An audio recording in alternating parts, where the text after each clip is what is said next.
Ei pessoal, tudo bem? Então, dando sequência nas questões relacionadas à espiritualidade, quero contar uma experiência que eu tive quando eu era pequena. Eu era criança, eu tinha mais ou menos 12 anos e eu estava chegando na casa da minha avó depois de sair da escola e me deparei com uma senhora que eu conhecia na rua. Eu cumprimentei ela e ela se assustou e me perguntou se eu estava vendo ela. Eu achei um pouco estranha a pergunta, mas disse que sim. E continuei meu caminho. Aí ela pediu para eu esperar. Estava assim, um pouco perdida, me lembro dela estar assim, né, um pouco sem saber o que está acontecendo. Mas achei ok, né? Eu criança, não me importei. E aí ela perguntou se eu estava indo para casa da minha avó. Eu disse que sim. E aí ela pediu para eu passar na casa dela antes de chegar na casa da minha avó. A casa dela era antes, né, da casa da minha avó, subindo o morro.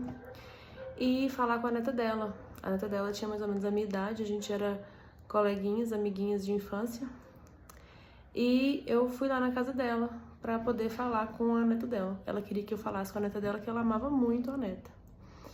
E eu achei estranho, porque ela tava ali tão perto de casa, né? Poderia voltar e falar, mas ok, fui até lá. Quando eu bati na porta, a mãe da minha coleguinha abriu a porta. E quando eu pedi pra chamá-la, ela falou comigo assim que não poderia chamar minha coleguinha naquele momento, porque a avó dela tinha acabado de falecer. A avó dela era sogra da moça que abriu a porta, né, da mãe da minha coleguinha. E eu fiquei um pouco atordoada e assustada com aquilo, sem entender.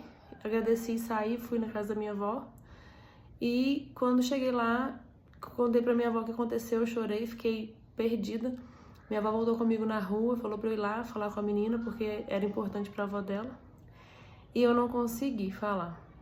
Eu convivi com essa coleguinha mais um tempo. Depois a gente se afastou, não me lembro direito o tempo nem nada. Reencontrei ela algumas vezes na vida, por acaso, rede social, academia, na rua, e a gente nunca nem se cumprimentou. Só que um dia eu tomei coragem, chamei ela numa rede social e contei o que aconteceu. Porém, eu falei como se eu tivesse sonhado.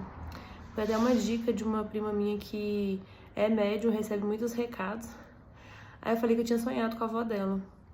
E contei o que aconteceu. Ela disse que foi muito especial eu ter trazido aquela informação naquele momento, então eu acho que chegou pra ela no momento certo. Mas pra mim isso foi muito estranho durante muito tempo, assim, pensar nisso. Ainda não é muito normal. Mas foi legal, assim, essa percepção. E eu a vi como uma pessoa normal, andando na rua. Eu tenho uma leve sensação de que ela flutuava, mas não tenho certeza. E foi isso.